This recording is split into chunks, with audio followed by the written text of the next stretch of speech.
ಚಿನ್ನದ ಲಂಕೆ. ಹೌದು. ಅಲ್ಲಿ ಸುವರ್ಣ ಲಂಕೆ. ಹೌದು. ಅಲ್ಲಿ ಅಧಿಕಾರಿ ಹೆಸರು ಹೋಗುವಾಗ ದಶಕಂಠ, ಬರುವಾಗ ರಾವಣ. ಅಷ್ಟು ದೊಡ್ಡ ಜಲವಾದ. ನಿಮಗೆ 3-4 ಸಿಗುವಾಗ ನಮಗೊಂದು ಎರಡಾದ್ರೂ ಬೇಕು. ಹೌದೌದು. ಈಗ ಹೋಗುವಾಗ ದಶಕಂಠ, ಬರುವಾಗ ರಾವಣ. ಹೌದಾ? ಅದು ಯಾರು ಕೊಟ್ಟದ್ದು? ಸಾಧನೆ, ಪ್ರಯತ್ನ. ಹೌದಾ? ನಾವು ಸಾಧನೆ ಅಂದ್ರೆ ಇಷ್ಟು ಬಂದದ್ದು. ಅದಕ್ಕೆ ಈಗ ಪ್ರಶಸ್ತಿ ಪತ್ರ. ಪ್ರಶಸ್ತಿ ಇನ್ನು ಗೋಡೆಯಲ್ಲೆಲ್ಲ ಸ್ಥಳ ಉಂಟಾ ಈಗ ಕೊಂಡೋಗಿ ಅದನ್ನು? ಈಗ ಎಲ್ಲ ಸಾಧಾರಣ ಮುಗಿದಾಗಿದೆ, ಇನ್ನು ನೋಡ್ಬೇಕು ಎಲ್ಲಿ ಇಡುದು ಅಂತ. ಹೌದಾ? ಹಾಗೆ ಕೈಯಲ್ಲಿ ನೋಡಿದ್ರ ಜ್ಯೋತಿರ್ಲಿಂಗ, ಆತ್ಮಲಿಂಗ. ಅದು ಯಾರು ಕೊಟ್ಟದ್ದು? ಪರಮೇಶ್ವರ ದೇವರು ಕೊಟ್ಟದ್ದು. ಕೈಲಾಸದೇವಿಗೆ ಪೂಜೆ ಮಾಡುವುದಕ್ಕಾಗಿ ಆತ್ಮಲಿಂಗವನ್ನು ತರ್ತೇನೆ ಅಂತ ಅಮ್ಮನಲ್ಲಿ ಹೇಳಿ ಕೈಲಾಸಕ್ಕೆ ಹೋಗಿ ಅಲ್ಲಿಂದ ಪರಮೇಶ್ವರನ್ನು ಮೆಚ್ಚಿಸಿ ಅವರ ಜ್ಯೋತಿರ್ಲಿಂಗವನ್ನು ತಂದಿದ್ದೇನೆ. ಈಗ ಹೋಗುವುದು ನಾನು ಲಂಕೆಗೆ. ಹೋಗುವಾಗ ಮಧ್ಯಾಹ್ನದ ಹೊತ್ತು ಸಂಧ್ಯಾವಂದನೆ ಮಾಡದೆ ಮುಂದೆ ಹೋಗ್ಲಿಕ್ಕೆ ಇರುವುದಿಲ್ಲ. ಒಂದು ರೀತಿಯಲ್ಲಿ ನಾನು ಬ್ರಾಹ್ಮಣ, ಅಪ್ಪ ಬ್ರಾಹ್ಮಣ, ಅಮ್ಮ ರಾಕ್ಷಸ. ಅಮ್ಮ ರಕ್ಕಕ್ಕೆ ಅಪ್ಪ ಬ್ರಾಹ್ಮಣ. ಹಾಗಾದ್ರೆ ನೀವು ಬ್ರಹ್ಮ ಮತ್ತು ರಾಕ್ಷಸ. ಬ್ರಹ್ಮ ರಕ್ಕಸ. ಅದೇ ಹಾಗೆ.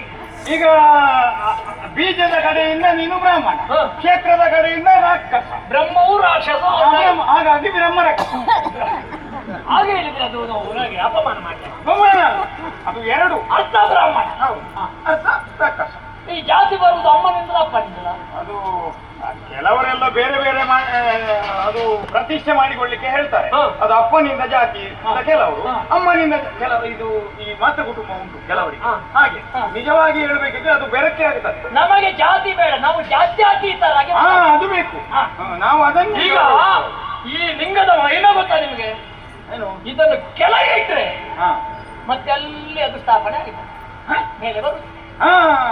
ಹಾಗಾಗಿ ಲಂಕೆಯನ್ನು ಮುಟ್ಟುವಲ್ಲಿಯವರೆಗೆ ಕೆಳಗಿಡಬೇಡ. ಪರಮೇಶ್ವರ ದೇವರು ಪೂಜೆ ಮಾಡಬೇಕು ಅಂತಾದ್ರೆ, ಸಂಧ್ಯಾವಂದನೆ ಮಾಡಬೇಕು ಅಂತಾದ್ರೆ ಇದು ಕೈಯಲ್ಲಿದ್ರೆ ಪೂಜೆ ಮಾಡುವುದಕ್ಕಾಗ್ತದೆ? ಹಾಗಾಗಿ ಒಂದು ಉಪಕಾರ ಮಾಡಬೇಕು. ನಾನು ಸಂಧ್ಯಾವಂದನೆ ಮಾಡಿ ಬರುವಲ್ಲಿಯವರೆಗೆ, ಅಂದ್ರೆ ಸ್ನಾನಾದಿಗಳನ್ನು ವಿರಚಿಸಿ ಸಂಧ್ಯಾವಂದನೆಯನ್ನು ಪೂರೈಸಿ ಬರುವಲ್ಲಿಯವರೆಗೆ ಈ ಜ್ಯೋತಿರ್ಲಿಂಗವನ್ನು ನೀವು ಮಾಡಬೇಕು. ನನಗೆ ಬೇರೆ ಕೆಲಸ ಇಲ್ಲ ಅಂತ ಹೇಳಿದ್ದೆ. ಕೆಲಸ ಉಂಟು, ಒಂದು ಉಪಕಾರ. ಸಿಕ್ಕ ಅವರೆಲ್ಲ ಲಿಂಗ ಹಿಡ್ಕೊಂಡು ನಿಲ್ಲಿಕ್ಕೆ ನಮಗೆ ಅದೇ ಕೆಲಸ. ಪರಮೇಶ್ವರನ ಆತ್ಮಲಿಂಗವನ್ನು ಹಿಡ್ಕೊಳ್ಬೇಕು ಅಂತಾದ್ರೂ ಯೋಗ್ಯತೆ ಬೇಡವಾ? ಸುಮ್ಮನಿರು ಮಾರೆ, ನಾವು ಇಂಥ ಲಿಂಗಗಳನ್ನೆಲ್ಲ ಎಷ್ಟು ಕಾಣಲಿಲ್ಲ. ಆಗ್ಲಿ, ಒಂದು ಉಪಕಾರ, ಪರೋಪಕಾರಾಯ ಇದಂ ಶರೀರಂ ಅಂತ ಎಲ್ಲ ಹೇಳ್ತೀರ. ಹೌದು, ಪರೋಪಕಾರಾಯ ವಿಧವ ಶರೀರ. ಇದಂ ಶರೀರ. ನನಗೆಲ್ಲ ದನಗಳು ಅಲ್ಲಲ್ಲಿ ಹೋದ. ಒಂದು ಉಪಕಾರ, ನನ್ನ ಕರ್ಮಕ್ಕೆ ಒಂದು ಉಪಕಾರ ಮಾಡಿದ ಹಾಗಾಗ್ತದೆ. ನಾನು ಕರ್ಮ ಭ್ರಷ್ಟನಾಗಿ. ನೀನು ಇಷ್ಟು ಬೇಡಿಕೊಳ್ಳುವಾಗ ಅಲ್ಲ ಇಲ್ಲ ಒಲ್ಲೆ ಅಂತ ಹೇಳಲಿಕ್ಕೆ ಆಗುದಿಲ್ಲ. ನೀವು ಅಲ್ಲ ಅಂತ ಹೇಳ್ಬಾರ್ದು, ಇಲ್ಲ ಅಂತ ಹೇಳ್ಬಾರ್ದು. ಇಲ್ಲ ಅಂತ ಹೇಳಿದ್ರು ತೊಂದರೆ ಇಲ್ಲ, ಅಲ್ಲ ಅಲ್ಲ ಕೇಳಿದ್ರೆ ಆಗುದಿಲ್ಲ. ಮತ್ತೆ ಜಾತ್ಯತೀತ ಅಂತ ಹೇಳ್ತೀವಿ, ಮತ್ತೆ ಅಲ್ಲ ಕೇಳುವುದೇ ಬೇಡ. ಇದು ಹೇಳಿದ ಹಾಗೆ ಬೇಗ ಬರಬೇಕು. ನನಗೆ ಸಮಯ ಇಲ್ಲ. ನಾವೆಲ್ಲ ನಿಮಗೆ ಮಾತ್ರ ಅಲ್ಲ, ನಮಗೂ ಇಲ್ಲ. ನಾವು ಸಮಯದ ಒಳಗೆ ಮುಗಿಸಿದ್ದೇವೆ. ನಾವು ಕಾಲಮಿತಿಗೆ ತೊಡಗಿದವರು. ಈಗ ನೀವು ಕಾಲಮಿತಿ, ನಾನು ಅಲ್ಪಮಿತಿ. ಕೆಲವರಿಗೆ ಇತಿಮಿತಿಯೇ ಇಲ್ಲ. ಹೋಗಿ ಎಷ್ಟು ಹೊತ್ತು ಎಳಿತಾರೆ ಅಂತ ಗೊತ್ತಿಲ್ಲ. ಹಾಗೆ ಹೇಳುವುದು ಗೊತ್ತೇ ಆಗುದಿಲ್ಲ.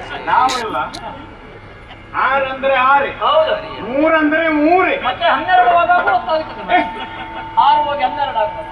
12 ಮುಕ್ಕಾಲಾದ್ರೂ ಕೆಲವರದ್ದು 1ರವರೆಗೆ ಹೋಗ್ತದೆ. ಎಂತ ಸಾಸಿವೆ ಕಾಳಿನಷ್ಟು ಹೆಚ್ಚು ಕಡಿಮೆ ಆದ್ರೆ ಇಲ್ಲ, ನಾವೆಲ್ಲ ತಪ್ಪುವವರ. ಆಯ್ತು, ಬೇಗ ಬರ್ತೇನೆ. ಗೊತ್ತಾಯ್ತಾ? ಏನಾದ್ರೂ ದಾಹ ಉಂಟ ನಿಮ್ಮಲ್ಲಿ? ನಾನು ಬರುವಲ್ಲಿ ಅದೇ ನಾನು ಹೇಳಿದೆ ಅಲ್ಲ, 6 ಅಂದ್ರೆ ಈಗ 3 ಸಂಖ್ಯೆ ಹೇಳ್ತೇನೆ. ಗೊತ್ತಾಯ್ತಲ್ಲ? 3 ಸಲ ಇದನ್ನು ಹಿಡ್ಕೊಳ್ತೇನೆ ನಾನು.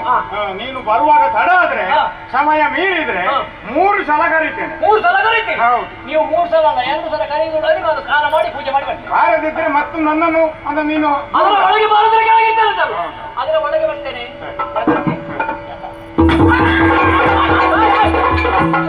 ಕೆಳಗಿರ್ತೇನೆ. ಭಾರ ಉಂಟು, ಅದು ಭಾರ ಉಂಟು. ಜ್ಯೋತಿರ್ಲಿಂಗ ಭಕ್ತಿಯಲ್ಲಿ ಹಿಡಿಯಿರಿ. ಎಷ್ಟು ಭಾರ ಇದ್ರು ಭಕ್ತಿಯಿಂದ ಹಿಡಿದಾಗ ಅದು ಹಗರಾಗುತ್ತದೆ. ಇದು ಈಶ್ವರ ಭಟ್ರಲಿಂಗವ? ಈಶ್ವರ ದೇವರ ಲಿಂಗ.